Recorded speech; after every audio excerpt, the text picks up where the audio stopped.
Trump அவர்கள் ஒரு post போட்டிருந்தாரு. ஒரு நல்ல போஸ்ட். இந்த மிடில் ஈஸ்ட பொறுத்த வரைக்கும் ஒரு அற்புதமான ஒரு போஸ்ட் அப்படிங்கிறதே சொல்லலாம். வரவேற்கத்தக்க வேண்டிய ஒரு போஸ்டா இருக்கு. அது நேத்திக்கு காலையிலேயே வர வேண்டிய ஒரு செய்தி. கொஞ்சம் டிலே ஆயிடுச்சு. பட் இருந்தாலும் நல்ல செய்தி இல்லையா? சொல்லி ஆகணுமா இல்லையா?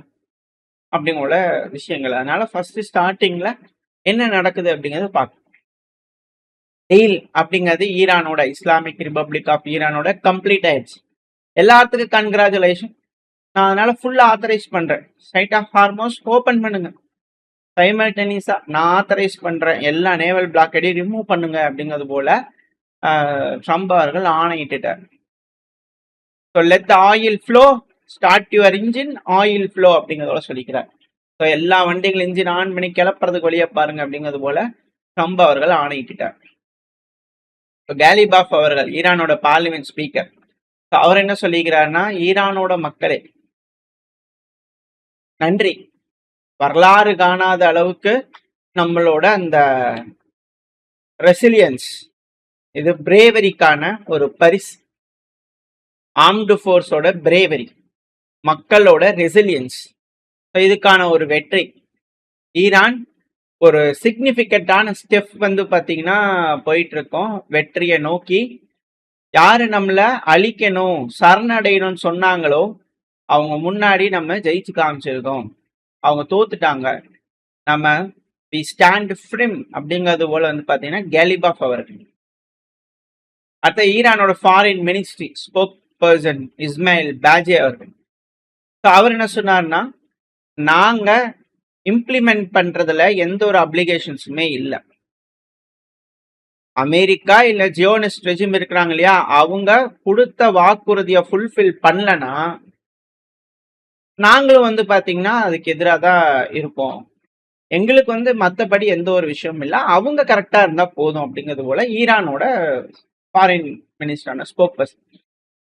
அதுவும் சாங்ஷன்ஸ் எல்லாத்தையும் தூக்கணும், ஃப்ரோசன் அசெட்ஸ் எல்லாத்தையும் ரிலீஸ் பண்ணணும், ரீகன்ஸ்ட்ரக்ஷனுக்கான ஃபண்டிங்கை என்ஷூர் பண்ணணும், லெபனான்லயும் சீஸ்ஃபயரை வந்து பாத்தீங்கன்னா கொண்டு வரணும் அப்படிங்கிறது தான் அவரோட பேச்சா இருக்கு. ஸோ பேச்சுக்கள் சிறப்பா இருந்திருக்கு. ஆன்லைன்ல வந்து பாத்தீங்கன்னா பேசியிருக்கிறாங்க. நேர்ல மீட்டிங் பண்ணி கையெழுத்திடணுமா இல்லையா? ஸோ அதனால பாகிஸ்தான் வந்து பாத்தீங்கன்னா ஜெனீவால, சுவிட்சர்லாந்துல வந்து பாத்தீங்கன்னா வரலாறு சிறப்பு மிக்க ஒரு மீட்டிங்கை நடத்த இருக்காங்க. ஈரான் அப்புறம் அமெரிக்கா கையெழுத்திடக்கூடிய ஒரு செரிமனி. இதை நீங்க நோட் பண்ணி ஆகணும். ஈரானும் அமெரிக்கா வந்து டீல்ல இருக்காங்க.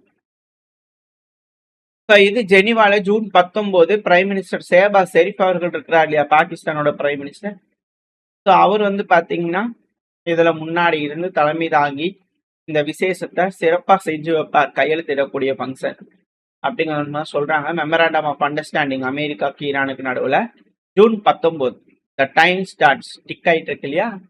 ஸோ இது போல ஜெனிவால நடக்கிறதுக்குன்னா பிரிட்டன், பிரான்ஸ், ஜெர்மனி அப்புறம் இட்டாலி எல்லாம் இருப்பாங்க இல்லையா. நாங்க சாங்ஷன்ஸை லிஃப்ட் பண்ண தயார், எல்லாத்தையும் எக்ஸ்சேஞ்ச் பண்ணலாம், ஈரானோட கன்செஷன்ஸை எக்ஸ்சேஞ்ச் பண்ண ஆரம்பிக்கலாம். ஈரான் அவங்க அணு ஆயுத ப்ரோக்ராம் இருக்கு இல்லையா, ஸோ அதை கைவிடுறாங்க அப்படின்னா நம்மளும் வந்து பண்ணா அவங்களுக்கான கன்செஷனா பண்ணலாம். ஈரான் எப்பொழுதும் ஒருபோதும் அணு ஆயுதத்தை அக்வயர் பண்ணக்கூடாது. ஸோ நாங்க அமெரிக்கா கூடயும் ஈரானோடையும் இணைஞ்ச ஐஏஇஏவோட இணைஞ்ச இந்த ஒரு கோலை நோக்கி போறதுக்கான வேலைகள் செய்யலாம் அப்படிங்கிற ஒரு ஜாயிண்ட் ஸ்டேட்மெண்ட் வந்து பாத்தீங்கன்னா அந்த நாட்டோட தலைவர்கள்கிட்ட இருந்தெல்லாம் வர ஆரம்பிச்சிருக்கு. ஸோ இப்போதைக்கு சாங்ஷன்ஸை லிஃப்ட் பண்ண போறாங்க ஈரான் மேல. இது ஒரு கிளியரான ஸ்டெப்.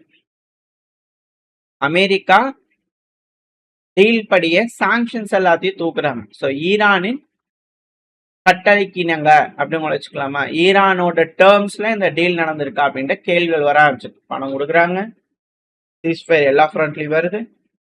இந்த ஈரானுக்கு வந்து பாத்தீங்கன்னா சீஸ் பண்ணக்கூடிய ஃபண்ட் எல்லாத்தையும் கொடுக்குறாங்க.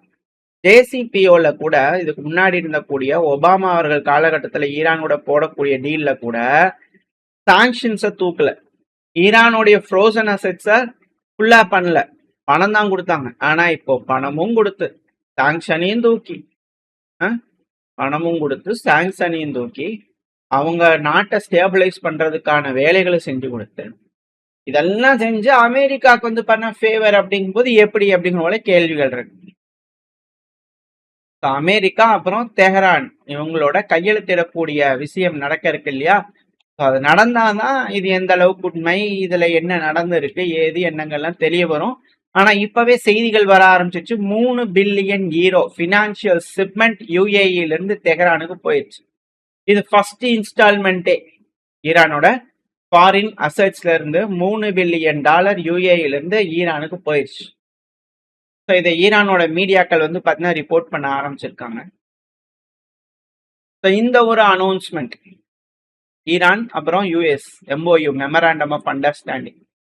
ஸோ இதெல்லாம் வந்தோடனே செய்திகள்லாம் வர ஆரம்பிச்சோடனே அமைதி திரும்புது அப்படிங்கிறது போல நபாத்தியா பகுதியில் லெபனானோட தெற்கு பகுதியில் இருக்கக்கூடிய மக்கள்லாம் சரி நம்ம வீட்டுக்கு போகலாம் அப்படிங்கிற கோலாகலமா கொண்டாடிட்டு அந்த இடத்துக்கு போகலாம் அப்படிங்கிறது போல போயிருக்காங்க. அந்த டைம்ல வந்து பாத்தீங்கன்னா இஸ்ரேல் தாக்குதல்.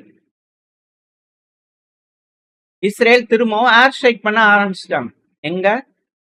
லெபனான் பகுதிகளில், அதுவும் கஃபார் தின்பித் பகுதி லெபனானோட தெற்கு பகுதிகளில் ஒரு ஏர் ஸ்ட்ரைக் நடந்திருக்கு. ஸோ இதுக்கு ஹிஸ்புல்லா சும்மா இருப்பாங்களா? ராக்கெட்ஸ் லான்ச் பண்ணாங்க இஸ்ரேல் மேல். இஸ்ரேலோட ஃபோர்ஸ் வந்து பண்ண தெற்கு லெபனான்ல அட்வான்ஸ் ஆக ட்ரை பண்ணாங்க. ஸோ அங்க இருக்கக்கூடிய இஸ்ரேலோட வீரர்கள் மேல நாங்க தாக்குதல் பண்றோம் அப்படிங்கிற ஹிஸ்புல்லா ராக்கெட் தாக்குதல் பண்ணிட்டாங்க. அதுக்கான வீடியோ பதிவுகள் வந்துகிட்டு இருக்கு. ஸோ இந்த டைம்ல தான் வந்து பாத்தீங்கன்னா இஸ்ரேலோட நேஷனல் செக்யூரிட்டி மினிஸ்டர் பென் கிரீவர் அவர்கள் இருக்கா இல்லையா தெளிவுபடுத்திக்கிறார். ட்ரம்ப் அவர்களோட அக்ரிமெண்ட் எங்களெல்லாம் இணைக்கல. இஸ்ரேல் வந்து அமெரிக்காவோட விஷயத்துக்குலாம் நாங்க ஒத்து வரல. எங்களுக்கு அமெரிக்கா பிடிக்கும், நாங்க அமெரிக்காவை லவ் பண்றோம். ரொம்ப கிரேட்ஃபுல்லா இருக்கும் பிரசிடென்ட் ட்ரம்ப் அவர்களுக்கு, அதுல எந்த ஒரு மாற்றமும் இல்லை. ஆனா அட் த சேம் டைம் நாங்க ஒன்றும் பனானா ரிப்பப்ளிக்ல கிடையாது. ஸ்டேட் ஆஃப் இஸ்ரேலுங்கிறது வாழைப்பழம் போல எல்லாம் இல்லை. ஹிஸ்டாரிக் டெசிஷன்ஸ், அதாவது வரலாறு சிறப்பு மிக்க முடிவுகள் வரலாறு சிறப்பு மிக்க தருணத்துல எடுக்கப்படும். ஸோ நாங்க இதுல பார்ட்னர்ஸ் கிடையாது. இந்த அக்ரிமெண்ட்ல எங்களோட செக்யூரிட்டிக்கு கேர் பண்ணாத ஒரு அக்ரிமெண்ட்ல நாங்க எதுக்கு இருக்கணும்? நாங்க ஏன் அதை ஒத்துக்கணும்? நாங்க ஒருபோதும் இந்த அக்ரிமெண்ட்டை ஒத்துக்கல. அதனால கம்ப்ளீட் டெஸ்ட்ரக்ஷன் ஆஃப் ஹிஸ்புல்லா எங்களுக்கு இருக்கணும். அது மட்டும் இல்லாம நாங்க பிடிக்கப்பட்ட பகுதிகள் வந்து பின்வாங்க மாட்டோம். அவர் பேஜ் பேராகிராஃப் அடிச்சுக்கிறாரு. இது போல ஒரு போஸ்ட். ஸோ இந்த போஸ்ட் வச்சு பார்க்கும்போது என்ன தெரியுது? அமெரிக்கா மற்றும் ஈரான் ஒரு ஒப்பந்தத்துல இருக்காங்க. ஸோ அமெரிக்கா ஒரு ஆஃப் ரேம்ப் கிடைச்சிருச்சு அவங்க வெளியே வர்றதுக்கு. அமெரிக்கா இதுக்கப்புறம் இந்த இடத்துல தாக்குதல்ல இன்வால்வ் ஆவாங்களான்னு கேட்டீங்கன்னா இல்ல. ஆனா உளவு தகவல்கள் கொடுப்பாங்களா இஸ்ரேலுக்கு அப்படிங்கிற கேள்விகள். ஏன்னா இதுக்கப்புறம் ஈரான் அங்க இருக்கக்கூடிய நாடுகள் குவைத், கத்தர், பெஹ்ரைன், சவுதி, யுஏஇ இங்கெல்லாம் தாக்குதல் பண்ண மாட்டாங்க. அமெரிக்க படைகள் மேல தாக்குதல் பண்ண மாட்டாங்க. அப்போ இஸ்ரேல் லெபனான் மேல தாக்குதல் பண்ணுவாங்க, இஸ்ரேல் ஈரான் மேல தாக்குதல் பண்ணிக்கலாம். ஸோ அப்ப ஈரான் இதுக்கப்புறம் இஸ்ரேல் மேல தாக்குதல் பண்ணுவாங்க. ஸோ இந்த 3 நாடுகள் இதுக்கப்புறம் பிரச்சனைக்குள்ள இருப்பாங்களா? ஸோ அப்படி இருக்கும்போது அந்த மிசைல்கள்லாம் தாக்குதல் தடுக்கிறதுக்கு வந்து பாத்தீங்கன்னா யாரு? ஏன்னா அமெரிக்கா கிட்ட ஏர் டிஃபென்ஸ் சிஸ்டம்ங்கிறது ரொம்ப குறைவா இருக்கு அப்படிங்கிற தெளிவா தெரிஞ்சிருச்சு. இந்த ஒரு அக்ரிமெண்ட் பணம் கொடுக்கறது ஈரானுக்கு வேணுங்கிற மாதிரியான விஷயங்கள் அமெரிக்கா செய்யலன்னு ஒரு விஷயம் தெரியுது. அமெரிக்கானால எல்லா பகுதிகளையும் இந்த பிராந்தியத்துல காப்பாற்ற முடியல. அவங்களுக்கு ஏர் டிஃபென்ஸ் சிஸ்டம் இல்ல. ஸோ அதனால இஸ்ரேலை மட்டும் மிசைல்ஸ் அந்த பேட்டரிஸை யூஸ் பண்ணி ப்ரொடெக்ட் பண்ணலாம். இந்த ஏரியால இருக்கக்கூடிய ரேடார்ஸை வச்சு ஈரான் லான்ச் பண்ணக்கூடிய மிசைல்ஸை டார்கெட் பண்ணி அதை மட்டும் டவுன் பண்றதுக்கு, இஸ்ரேலுக்குள்ள இருந்து டவுன் பண்றதுக்கு ஹெல்ப் பண்ணுவாங்க தான். அதை ட்ராக் பண்றதுக்கு மற்ற நாடுகள்ல இருக்கக்கூடிய ரேடார்ஸ் உதவுமா அப்படிங்கிற கேள்விகள் வருது. என்ன போட்டிருக்காங்க, என்ன பேசியிருக்காங்க அப்படிங்கிறது தெரியல. இப்போ இஸ்ரேல் தாக்குதல் பண்றாங்கன்னா ஃபைட்டர் ஜெட்ஸ் வேணும். அந்த ஃபைட்டர் ஜெட்ஸ் ஈரானை ரீச் பண்ணணும்னா டேங்கர் ரக விமானங்கள் தேவை. அந்த டேங்கர் ரக விமானங்கள் அமெரிக்கா ஆப்ரேட் பண்ணுவாங்களா இல்ல இஸ்ரேலுக்கு வித்துட்டதா சொன்னாங்க, இஸ்ரேல் அதுக்கப்புறம் ஆப்ரேட் பண்ணுவாங்களா, அவங்க எந்தெந்த நாடுகள்ல வச்சு பண்ணுவாங்க அப்படிங்கிற கேள்விகள் இருக்கு. இதுக்கப்புறம் முழு பேர்டனும் இஸ்ரேல் இந்த பகுதியில வந்து பாத்தீங்கன்னா சுமந்து இந்த போரை நடத்த போறாங்களா அப்படின்ற கேள்விகள். ஸோ மற்ற நாடுகள்ல உட்காந்து வேடிக்கை பார்க்க போறாங்க. இஸ்ரேல் அப்புறம் ஈரான் அப்படிங்கிறது பிரச்சனைகள் இருக்கத்தான் போகுது.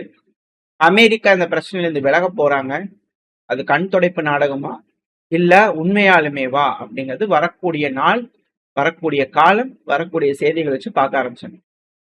இந்த பதிவில் நம்ம தெரிஞ்சுக்க வேண்டியது, அமெரிக்காவும் ஈரானும் ஒரு அக்ரிமெண்ட்டுக்குள்ள வந்திருக்காங்க.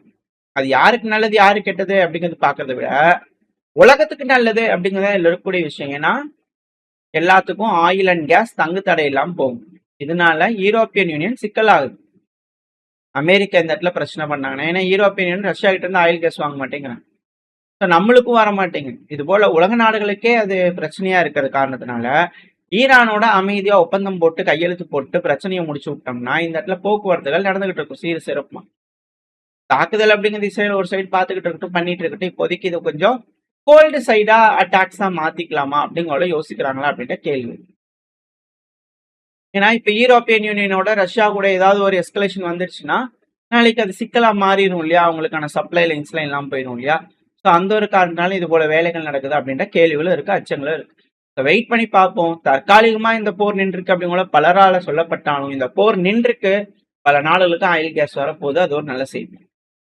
திரும்பவும் ஜீரோவாகக்கூடிய அந்த ரிசர்வ்ஸ் திரும்பவும் இன்க்ரீஸ் ஆகிறதுக்கு வாய்ப்புகள் இருக்கு. ஸோ ஆயில் கேஸ் விலைகள் வந்து பார்த்தீங்கன்னா ஸ்திரத்தன்மையோட இருக்கிறதுக்கு வாய்ப்பு இருக்கு. டைல்ஸ் விலை, அந்த விலை, இந்த விலையெல்லாம் ஏறுன்னு சொன்னாங்க. பல பிசினஸ் வந்து பண்ண மறைமுகமா நேர்முகமா சாப்பாடு இண்டஸ்ட்ரீஸ் வந்து பலதும் பாதிப்படைய ஆரம்பிச்சதுக்கு அப்புறம் இதெல்லாம் ரெகுலரைஸ் ஆகும் அப்படிங்கிறது போல நம்பலாம். நாம் போல மாறி அது போல பேசி தீர்த்துக்குவாங்க பிரச்சனைகள்லாம் அப்படிங்கிற நம்பிக்கையில இந்த பதிவை நான் முடிச்சுக்கேன். ஓரளவுக்கான தகவல்கள் இந்த பதிவில் பார்த்துருப்போம். இந்த பதிவு எப்படி உங்களுக்கு பிடிச்சிருந்தா லைக் பண்ணுங்க, உங்க ஃப்ரெண்ட்ஸ் அப்படி ஷேர் பண்ணிக்கோங்க. அது கூட மறக்காம நம்ம சேனலை சப்ஸ்கிரைப் பண்ணலாம், மறக்காம சப்ஸ்கிரைப் பண்ணிக்கோங்க. கூடவே உங்களோட கருத்துக்களை கமெண்ட் செக்ஷன்ல சொல்லுங்க. இந்த பதிவு நல்லா இருக்கும்னு நம்பிக்கையில் அடுத்த பதிவு சந்திக்க. Stay safe, by.